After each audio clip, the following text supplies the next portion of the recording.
Bonjouring podcast, and I am Anna, and I am here with. I'm Julija. I'm Sofia. I'm Linda. So welcome to our first episode, in which we will talk about our project as a European volunteer. So, like Anna said, we're all European volunteers, and for me, I come from Lithuania. I am 21 years old, and I'm doing my service in Dina. Me, I'm Sofia, I'm German. I'm 19 years old, and right now we're all in Brittany. Like, I'm in Lannion, it's a small town. Me, I'm Linda. I'm also 19 years old, also from Germany, and I work in a small village in also Brittany. And yeah. And finally, my name is Anna. I come from Hungary. I'm 24, so kind of the oldest here. And I work too in Lannion.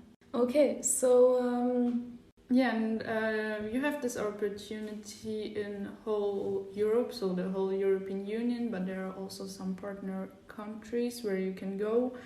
And normally you do a volunteer service or a job, and it's from 2 months up to 12, so long term or short term.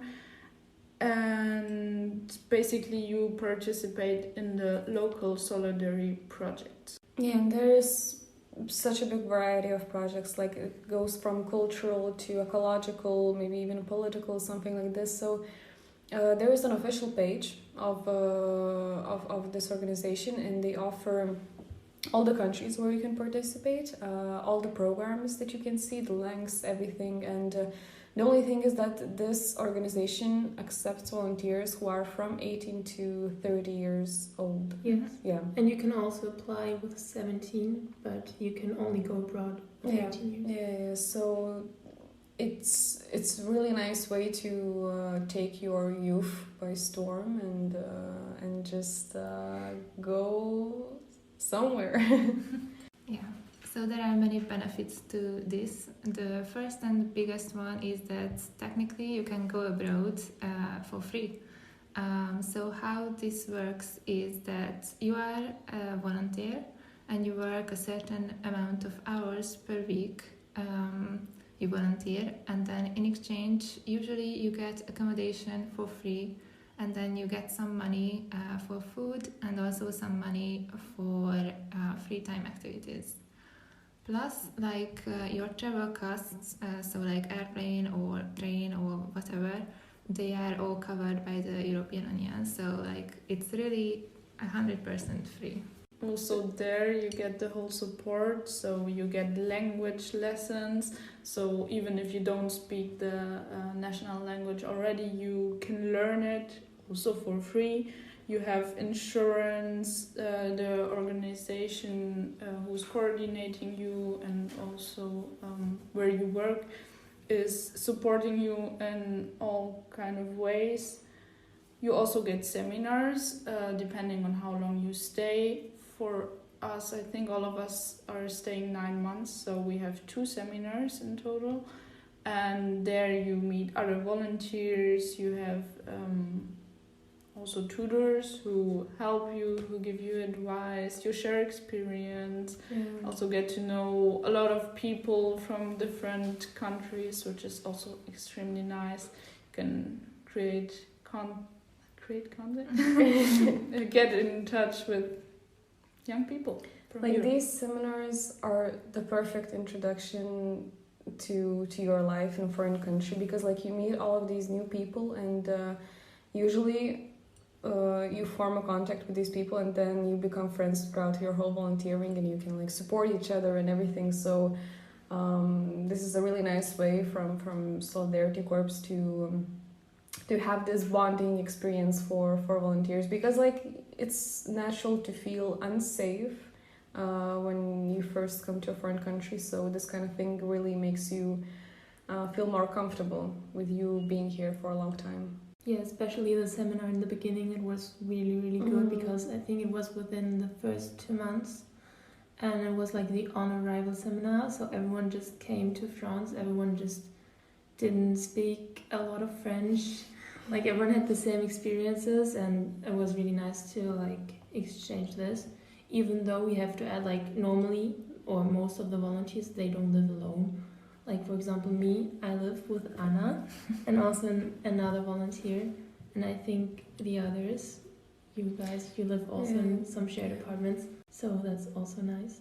Yeah, you can live in an apartment with 6 people or with 2 people, and or alone, yeah, but still, like, every connection that you make, it's really nice for the whole year to, I don't know, to just implement yourself in the country and feel more safe.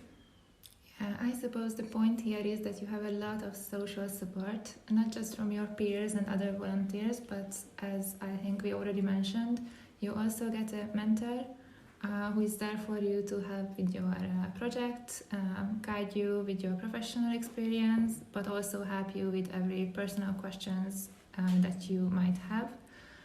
Plus, normally you have a sending organization from your own country, and you can get in touch with them at any moment too if you need extra help.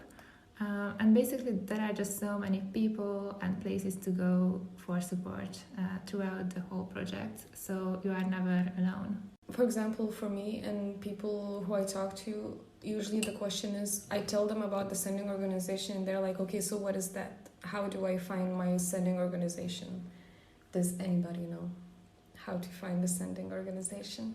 Like, for me, I just found it in the internet, but in Germany it's pretty easy to go abroad because it's very common. Like, basically everyone takes some kind of gap year after high school. I think Linda agrees with me. Definitely. And like probably half of them, or like 40%, go abroad, so it's pretty easy to just look up some contact informations, and that's also like how I found my sending organization. Yeah, normally in every city there exists some kind of organization, maybe also some Europe information center like they have here in France a lot.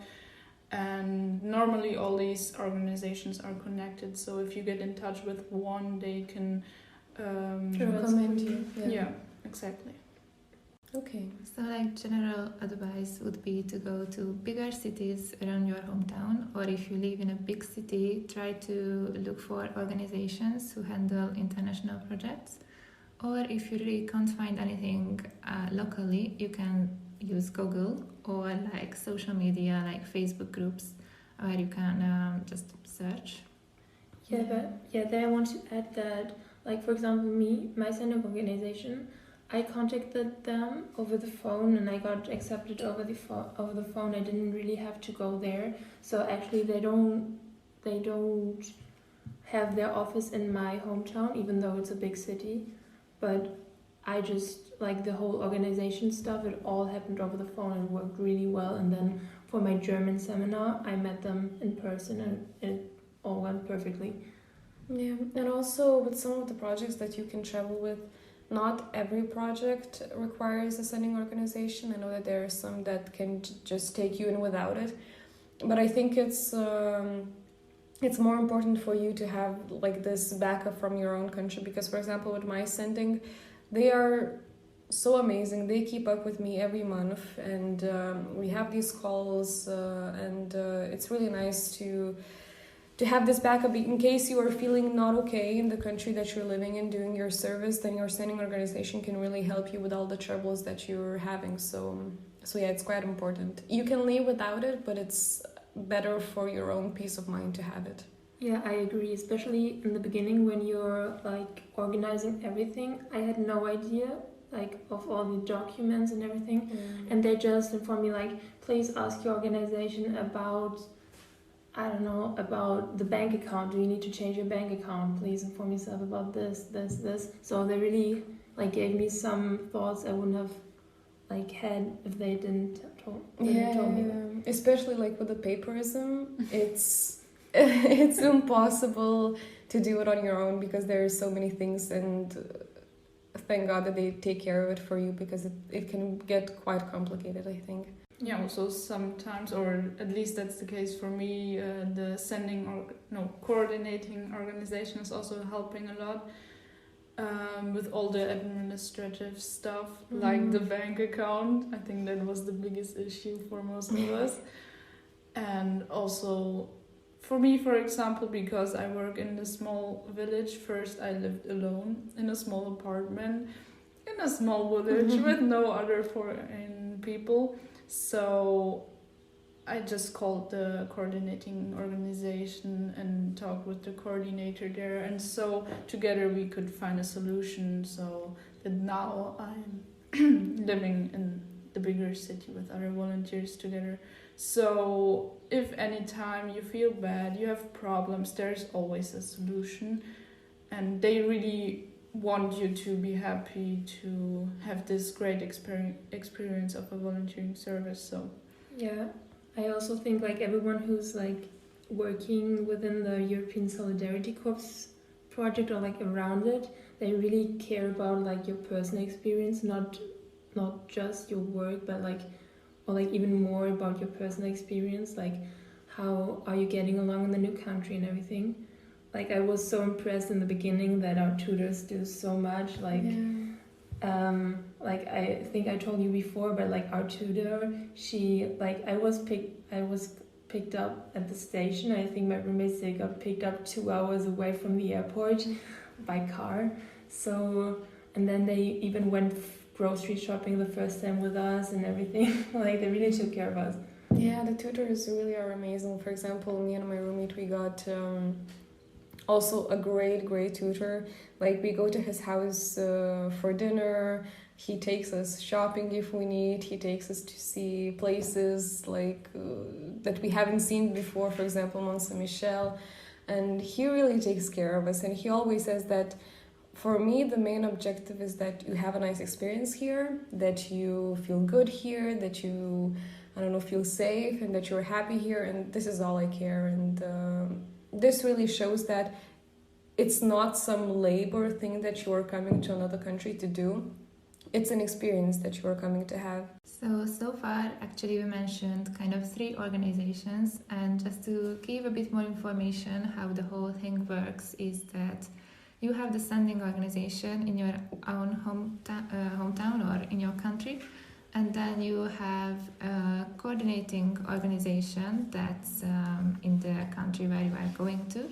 And then there is a host organization or a welcoming organization. This is the organization for which you are working for.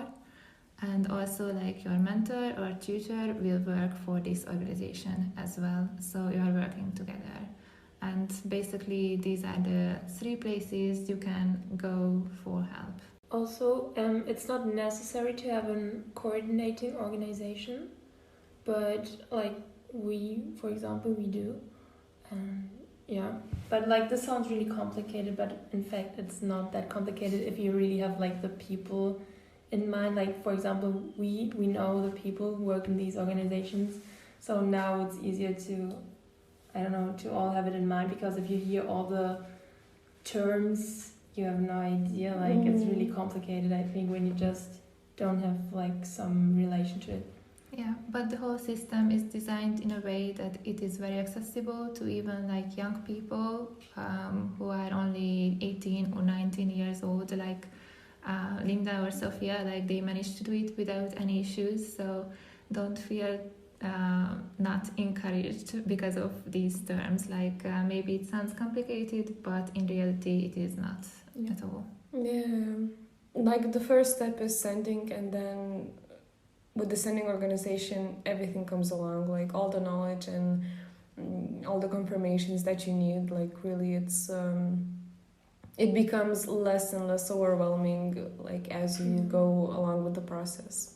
yeah, in fact, that's the great thing. You arrive here and everything is organized for you. You don't have to take care of anything. Just be open and accept. Yeah, I mean, they even offer to buy your train tickets for you, so They're all so nice. I think that's something we can really agree with, which is so great. For example, the first weekend I arrived here, there was the president of the organization, and he just invited me to come with his family, visit the seaside and show us a little bit around. And it was so amazing because, for example, here, how do you say this? Like in Brittany, it's really important to have a car to get somewhere, especially to these really beautiful nature places. And as I don't have a license or a car, I depend on the buses. And so it was really amazing that they showed us and also give us access to their culture, their home. Yeah, that's the most important thing.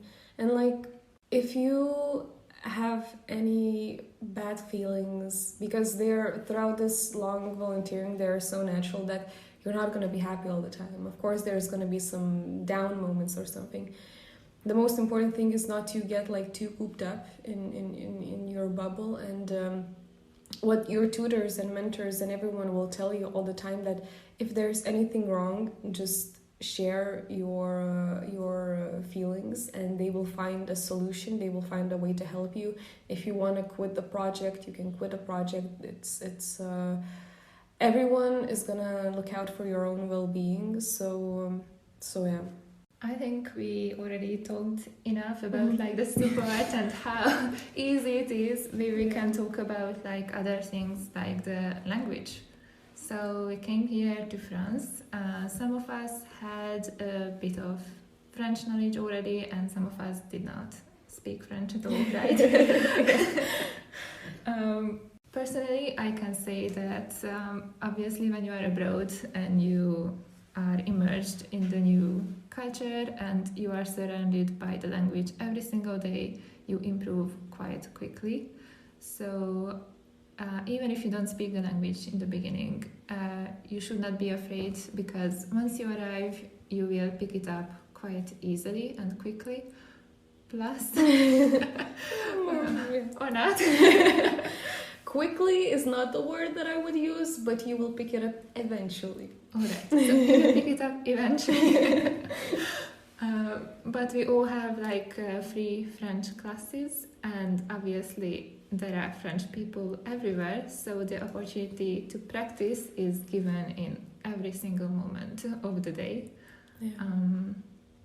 So that's another benefit of this whole experience, that you can just go abroad and learn a new language eventually.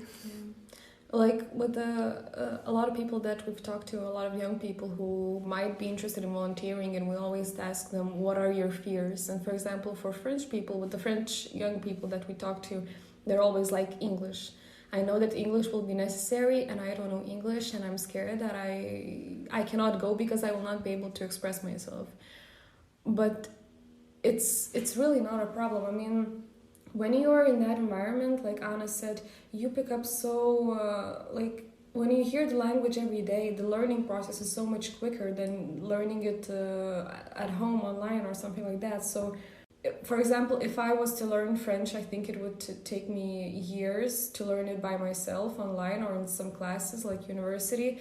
But as I'm living here, I managed to grasp a good amount of French in 8 months or something. So that's really, really amazing, and you can do it with any language, I think, especially English. Yeah, I agree. And especially when I look back, I actually had French knowledge before. I had like an official B2 of my high school, but like now that I look back, I couldn't speak at all in the beginning. I remember it was like a nightmare in our apartment, because even with my roommates, we had to speak French, and at work we had to speak French because no one really spoke English.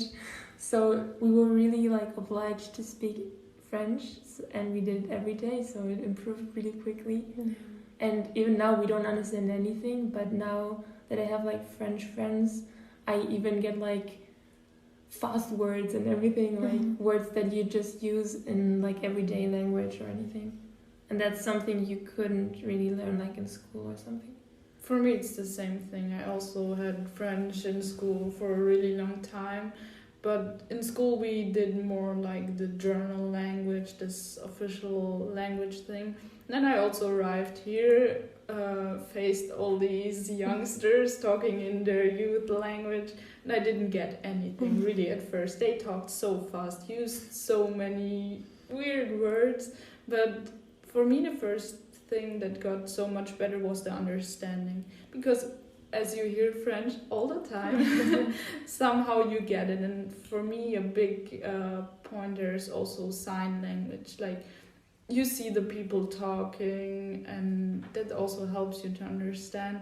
And also sometimes when I try to explain something, tell them something, I also use my hands, trying to show what I mean. And actually you don't really need a dictionary so much, because somehow you always manage to explain. Even in English, in my shared house here, we sometimes miss some words, and then we try to explain it somehow. And like that, also my English got so much better. Like, luckily I had school before and all this knowledge, but really communication here is key, and it helps so much. And yeah, if you exercise every day, of course you get better so fast. Me and Sylvia, we always say that we will know that we achieved a good level of French when we will use "ba" just naturally. but we So I have a good so French. it's true. So it's coming, but yeah, that's how we'll know we really made progress. Yeah, it's really these small things in the language, like these daily words, filling words. I don't know how exactly to explain it, but It's like, well... For example, or some ways how the French people express themselves. And I also recognized after some time I adapt, or I imitate this attitude of speaking, and it's so amazing. Especially like expressions. I don't know, there's so funny expressions like in French. Yes. And like you said, also with the sign language, me and one of the animatresses from my organization, like, when I don't know how to say something, like, you just point to the thing, can I have this with that, and like this and like that, and we have a lot of laughs that I don't know the names of some stuff, and she tries to tell them and I don't understand, and it's like, but it's a fun process, you know. It's But even though I remembered that in the beginning I was sometimes a little frustrated because I didn't know how to say some things, or I didn't like get anything of the conversation because two French people talk to each other. And then I was like, okay, I understand you, but I can't say anything to like be in the conversation. So, but like, it gets better. Like, I don't know, we've been here for 7 months now, I think. And it's definitely gotten better. Yeah, I agree. So if in the job description there is a requirement of a B2, but you barely have the B2, or you have it but you feel like you are not on that level, you should not be afraid. Just go for it, because you will pick it up, and actually local people are usually very nice and understanding, despite the stereotype of French people, I suppose. But we'll talk about stereotypes in the next episode. But true. Especially also, like, everyone is prepared for you not to speak French perfectly or at all. So they're used to volunteers coming and going, and they know that you're going to develop in some months. So in the beginning, they're not going to talk you down. Like, they're not going to like, oh. Not even in the beginning. No, like, not throughout at the whole all. volunteering, they're always encouraging your process. Normally they are also so interested in you, your language, your culture. And also I love with my colleagues to talk about some stuff that is completely different here, and also never be afraid to ask if you don't understand something. Like, in the beginning, I think I went more like we like pretend as I understood, but in fact I didn't. And actually you should really ask. Yeah. And for me, the context was clear most of the time, but then if there was a phrase with several words I didn't get, I was lost. So now I ask more, and they also love to explain it. So this was our first introductory episode in which we just wanted to talk about what an EVS is. And now at the end of the episode, we will tell you about this podcast. So why are we doing it exactly, and what is coming in the future? Yeah, so the group of volunteers that are doing the service in the same area, we decided to have a collective project together. And our collective project is to make a podcast about our experience, basically, and to spread this, not awareness, but to spread this information about possibilities of volunteering. So that's how the idea came of the podcast, so that it could reach more people. And yeah. Yeah, because I think, as you could see, we're really convinced by our ESC program, and we're like talking like in a commercial, but we really need it. And we're not sponsored, it's just life. And actually, yeah, in this podcast we are planning to do some episodes until the end of our volunteering experience about like interculturality and like our experiences, our personal lives, everything like around the whole European Solidarity Corps. Yeah. We also plan to invite some guests, like other volunteers we met here or who we are friends with. Also, maybe other people who are part of this program to share their experience. Yeah, just to give you a little look in this whole project. Yeah, and we plan to publish one episode per week. And yeah. So, this is going to be the Bonjouring podcast, and I hope this information that we are talking about can help some people, can encourage some people to do the same things that we're doing. Also, we will publish the podcast on our self-made website together with a journal who another volunteer group is doing, and maybe also some videos, or in general more information. And we will also link you all the websites or in general places where you can get more information if you're already interested. So that's also part of that. So thank you for listening to us. Don't forget to follow us on social media. We will leave everything in the description, and we will catch you in the next episode. Bye. Bye. Bye.